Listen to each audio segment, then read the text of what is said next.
This is the E-commerce Braintrust, a podcast about building momentum online for established consumer brands. Join our hosts and their expert guests for high-level conversations about e-commerce strategies, trends, and innovations. Access our Braintrust and boost your brand's e-commerce potential.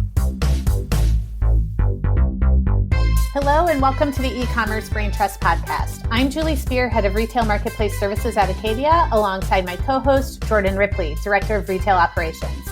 And today we're bringing back one of our favorites, one of our own, friend of the pod, Director of Retail Marketplace Strategy, Pat Petriello, to discuss when to know if it's the right time to try DSP for those who haven't made the leap into including that as part of their core strategy, as well as the arc of ongoing DSP maturity for those that are already deep into the weeds of the world of DSP. So with that, welcome, Pat. It's great to have you back. It's great to be here. Love being in front of the pod. So thank you all for giving me the opportunity to do my thing and rap out about DSP, and specifically Amazon DSP, I think will be the focus today. Do we call it, are we calling it ADSP, or are you still a DSP? Where do you fall on the ADSP versus DSP line?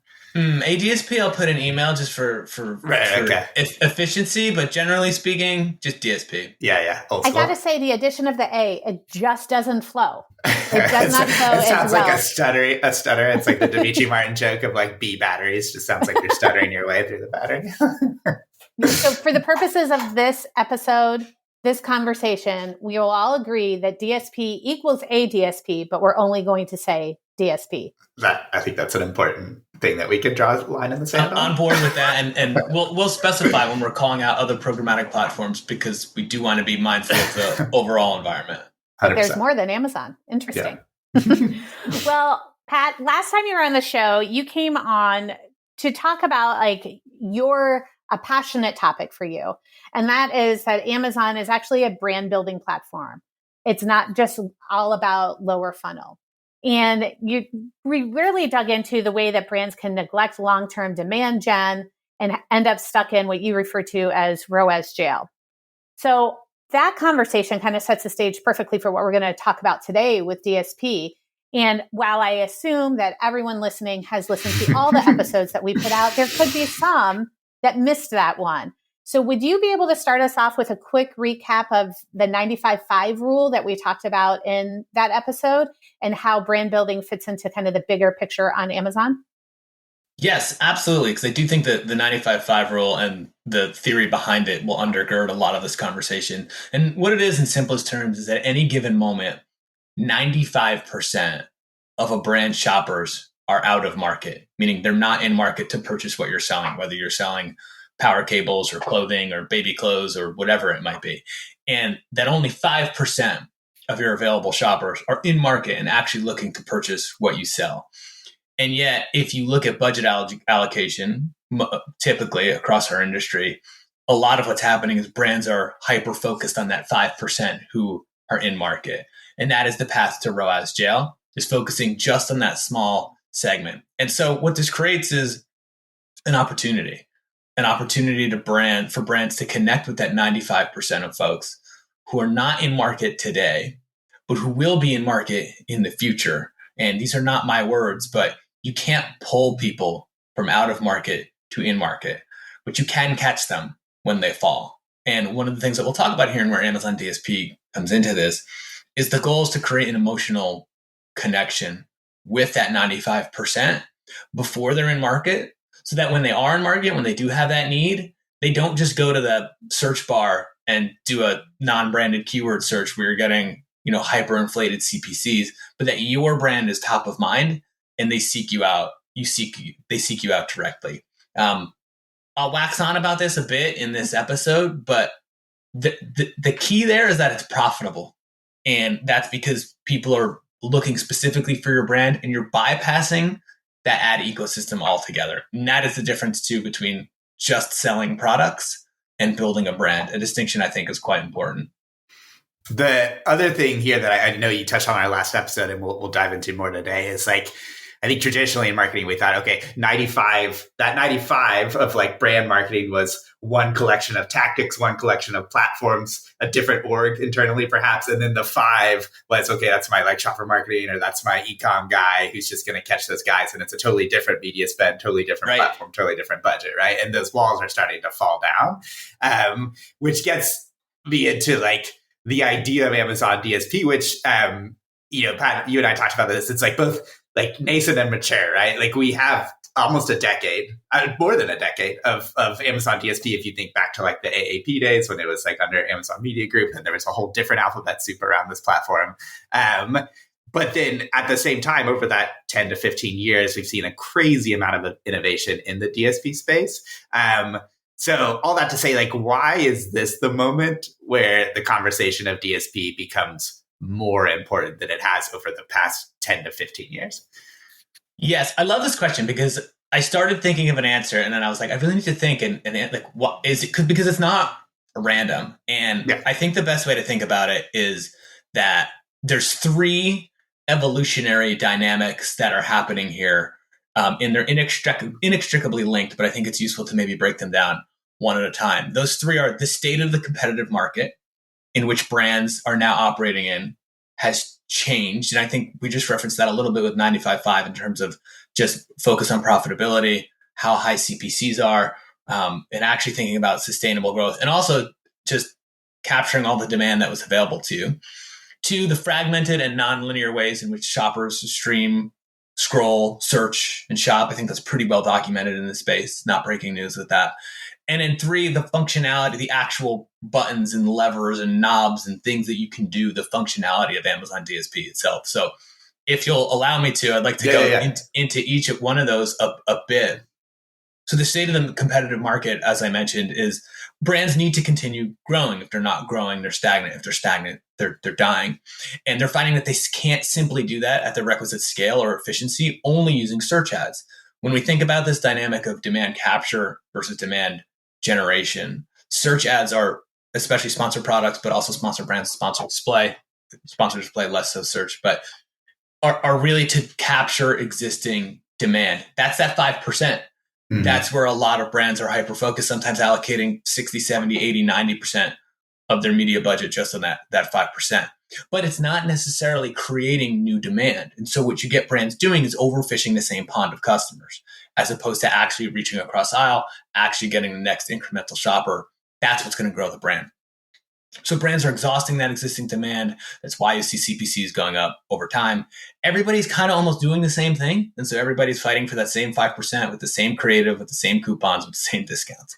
As a result, brands don't really have a choice. They have to widen their aperture beyond just the demand of on-platform search. And Amazon DSP is the best way to reach people off-platform with premium inventory. Second leg of this stool is fragmented shopping behavior. I don't need to go too deep into this. I think this is pretty well established, but long gone are the days where somebody shows up and does discovery, research, consideration, conversion, all in one session, all in one platform with really nice, neat attribution for us marketers to be able to measure. Shoppers are exposed to paid, earned media while they're going through their lives, driving their cars, going to stores. They might see an ad on TikTok, search for something on Amazon, and buy it in a brick and mortar store.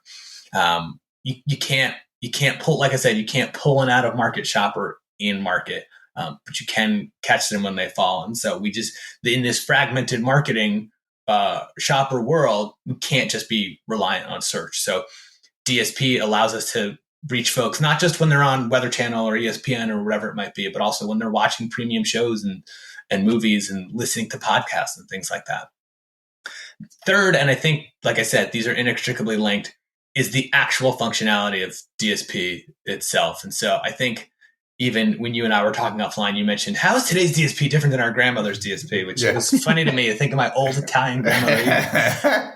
Even understanding the internet, let alone DSP. It's like a magazine that runs across all of these pages. yeah, exactly. And she'll be like, and how long do you leave the sauce on the stove? And I'm like, never.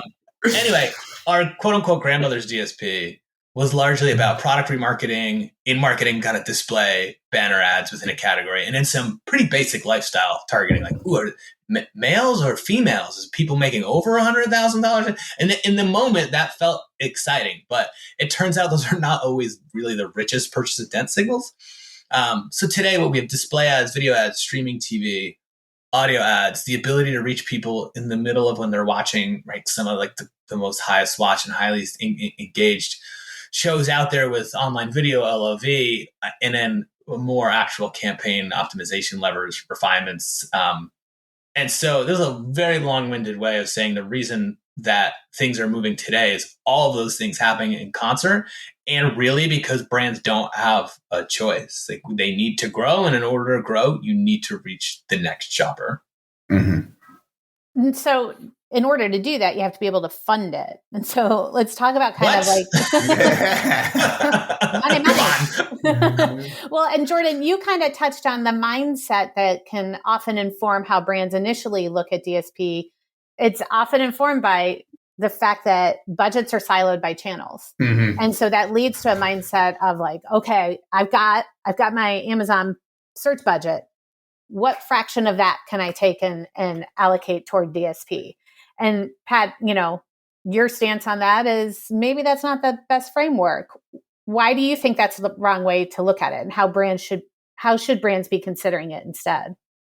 Yes, I'm really glad you brought this up, and I think that you're exactly right that this has come from like an org chart, structural, how teams and organizations are built, more so than it's actually come from working back from immediate application or immediate deployment decision. So the framing that search and DSP are mutually exclusive, and you have this one bucket of funds that you need to allocate between, is that a search dollar or is that a DSP dollar? Or we even hear the phrase, do I need to move X amount of dollars from search into DSP? I think that's a bit of a false dichotomy. And because they're even designed, and you can talk to Amazon's product teams, which we do frequently, those products were designed to work together. They were never meant to be are you using sponsored ads or are you using DSP? They are meant to work in concert with one another. You're generating demand on one hand, you're capturing that demand on the other hand. So instead then, because your question was, how should brands be thinking about this? If not that way, they should be thinking about this in terms of DSP investment should be thought about through the lens of what other broader, and as you mentioned, brand budget marketing initiatives is a brand conducting that aren't necessarily measurable or effective, or most importantly, incremental. And that's probably the question that the CFO and the finance team and the C-suite is asking now, especially in the 2025 environment, is, hey, is this moving the needle? How can you prove that this is moving the needle? Vibes-based marketing is only going to take us so far. And so it could be linear TV, radio, other programmatic media, upper funnel social campaigns, or a general mishmash brand budget. But what's important, and what gets to the heart of your question, is DSP is more effective oftentimes than a brand's existing media investment. And that gap is where the opportunity is. We're seeing smart brands take advantage of that, but it really comes up to leadership, because if incentive plans and comp plans are entirely siloed, humans are human, and they will chase what they're incentivized to chase, and sometimes it's not always in the best interest of the brand itself. I think one of the things that's slowing this down a little bit, at least in like the conversations that I've witnessed with brands that are trying to get into the right headspace of like, how much do I allocate between sponsored and DSP, which you said is sort of like a legacy way of thinking, perhaps, is that like, it's easy for me to understand where a sponsored product ad runs, where's a sponsored ad. It's like, I point to SERP and it's like, you spent $1 and you got that square. Everybody's happy. Let's go home. Right. And whereas DSP, it's like, there's 1,000 different ways that you could buy that, and 1,000 different audiences and 1,000 different placements. And it's like trying to get the brand to understand, like, this is how we're approaching it. This is how it suits your business. It's a much more complex conversation, like a worthwhile conversation to have, but a more complex one. And so without going into like all of the sort of many tentacle ways that all of these ads can show up across our shopping, searching, scrolling, et cetera, behaviors, I'm just wondering, like, how do you talk to a lot of brands about this, Pat. How do you conceptualize it for them in terms of like where their business meets a DSP and how to kind of navigate that? And I said DSP, I realized I broke our rule. I'm glad we covered this. That's okay. That's okay. That's perfect. That's good. That's inclusive. So for folks who think about it in terms of a DSP, you've met them where they are. Yeah, I talked about Fight Club. So there's a lot to unpack in that, but I think one of the things that you mentioned at the beginning of that question is in terms of like, hey, this is what we're used to. And how can we do what we're used to, search, and just keep doing it better? And in some areas, we're finding where brands are getting like, they're squeezing 1/10 of a percentage of click-through rate or conversion rate. And so, I mean, you see that celebrated on LinkedIn all the time. Like, look, I changed the third bullet point, or I made this exact match and I got a 0.03 increase in CTR. And like, those marginal gains are not going to be enough, and they're not reliable enough to grow the brand. So to the first part of your question, it's a different way of thinking. And God forbid, I'm going to bring up the word patience in our industry. But oftentimes those are investments in the future, right? You're investing in that 95% today. It's not going to show up in your 7, 14, 30-day attribution window. That for leaders in the marketing side who are needing to set expectations and make that case to unlock that budget with their finance team, who might be trained for years and years and years to go, well, where's the ROAS tomorrow? I mean, I'm defining ROAS jail again. So the first part of your question is a reframing of over what period of time do I need to evaluate value and get out of chasing that ROAS as sugar high. Now, that was the first part of your question. The second part of your question, to the extent that I remember these things, is what is a framework through which brands can approach DSP if it feels overwhelming and new? It's like, what lever do I touch, and what button to press? And I think the most approachable way, in a way that allows brands of all sizes and complexity levels to fit into this matrix, is this DSP journey in the idea of 3 tiers, which is foundational, intermediate, and advanced. I guess a 4th tier would be haven't done anything yet. Right? Like getting out of bed. Yeah. That's a legitimate tier. That's a legitimate tier. That's the tier that tumbles out of the corner of your eye, perhaps. Wow. I think my internet connection is going on that. No. I think we just got the graphic for this episode. Is it like one of those prison tier tattoos? A DSP. Add 1 tier for each sort of programmatic offering. Oh, man. Anyway, but yes, base camp is technically part of the climb. So 4th tier would be you haven't done anything yet. And I say that seriously, actually, because while we live and breathe this stuff, there are many brands today that are kind of first exploring, is DSP right for me? How do I get involved in that? So there's a number of different ways to look at this foundational, intermediate, and advanced. But I think the easiest and most approachable way is like, where's the media focus? Where's the audience focus? And without going too much into depth, because we'll be here all day, what KPIs are most important? And so I consider foundational DSP predominantly to have a lower funnel media focus. This again, and I keep coming back to this because I think finance is in the room more than ever before. This is the easiest, lowest hanging fruit to your finance team, because you actually can see some ROAS impact from remarketing and retargeting. Now, to break my own rule, that is capturing existing demand. That is not creating new demand, but it is a foot in the door. Your audience focus there, like I said, is retargeting, cart abandoners, contextual targeting. And the reality is there's budget constraints, and budget constraints limit what you can do. If you're only spending $5,000, $10,000 a month on DSP, you can't expect to have this expansive full funnel, reach everybody where they are at all times, kind of coverage. And so your KPIs there are your ROAS, your purchase rate, your clicks, your purchases. For that foundational stage, that's better than being in bed, but that really is not taking advantage of what the kind of the point of DSP and the power of it. And so then you have intermediate. And so now you move beyond just lower funnel into consideration, into core awareness, into some product and some brand boosting, which we'll talk about a little bit later on with OLV. OLV is online video. Now you're looking at mixing in AMC, Amazon Marketing Cloud, which is Amazon's data clean room, their privacy clean room, Amazon search-based audiences, core AMC audiences. You're now moving up to do more of that brand building, reach out of aisle, start to make those connections with folks who are not already looking for you. And then in the advanced tier, and this to me as a marketer is the most fun, creative, exciting tier, and this is where I think the third leg of the stool I mentioned earlier was Amazon's DSP functionality. This is where the excitement is, because that functionality is changing all the time, and a lot of that functionality is expanding what the advanced tier is. And so now you're talking streaming TV, product and brand boosting, 1P data, audience uploads through AMC, custom AMC audiences, category insights, brand lift reports. I mean, like, to me personally, the fun stuff that makes this job and this industry new and fresh and exciting for us.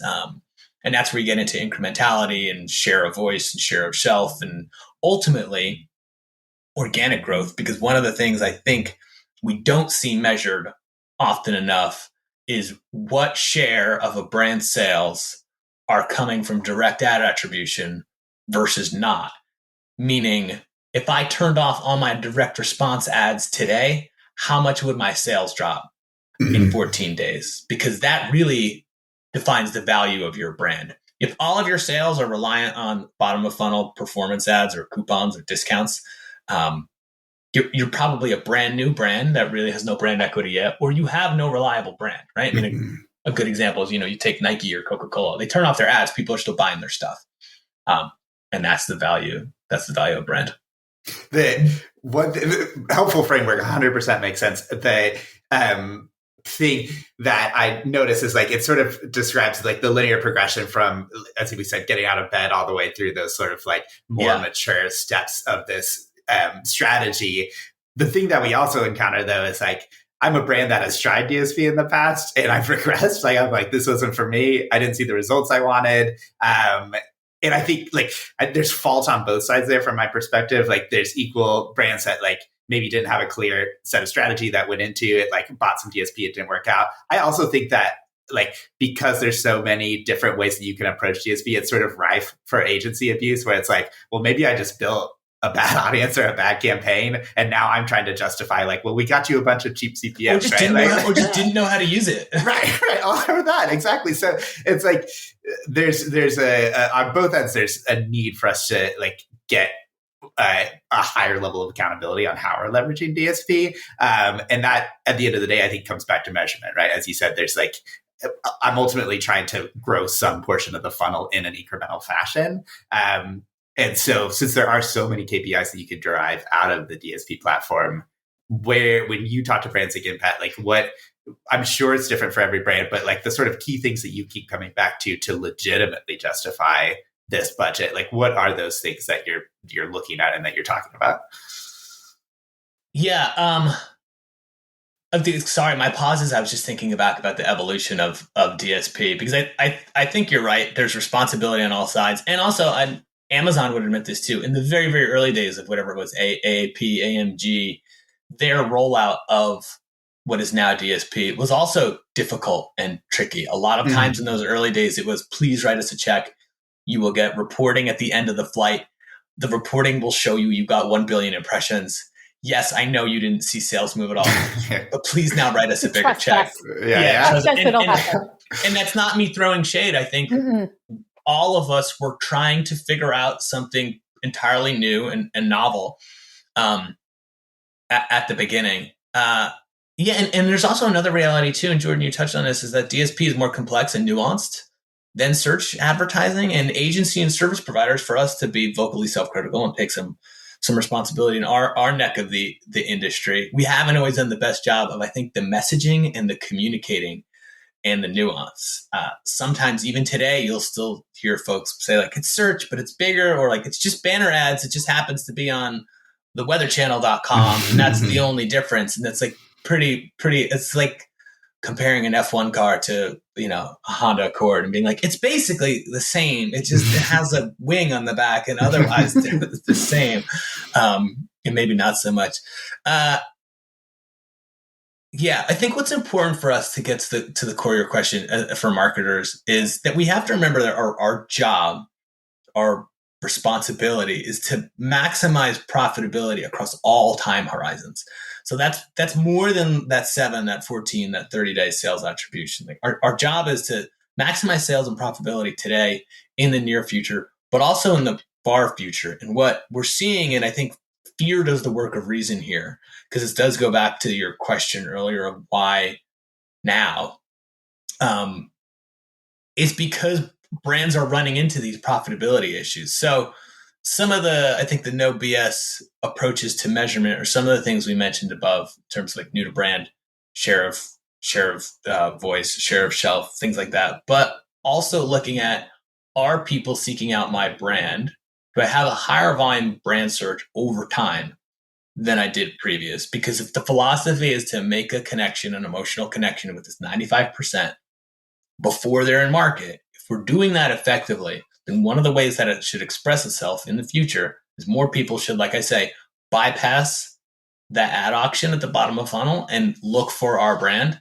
And so that's another, what I would say, a no BS way approach to look at that. But new to brand is really important here as well. You have to be bringing new folks in the door. Otherwise, you're going to continue to overfish your same pond, and then you've just found a different corner of the cell that you are in ROAS jail.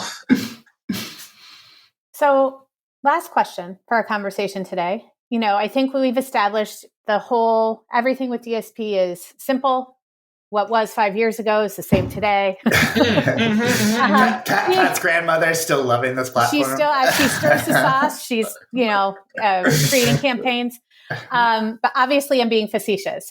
There's been a lot of change, and the change moves quickly, as with everything on Amazon. One of the things that we like to do when we have our retail roundup is we have a hype meter. Like on a scale of 1 to 10, 10 being hype, the biggest hype. Of all things, the campaigns and innovations related to DSP in the zone that we're in now, what would earn a 9 or a 10 on the hype meter from Pat, who lives and breathes DSP these days? Yeah, and I have to tip my cap to Amazon, because they've actually done a really awesome job from a product development standpoint. And that's not me being a shill. I will push back when I think they're not doing a great job. I think this is an area where they have done a good job.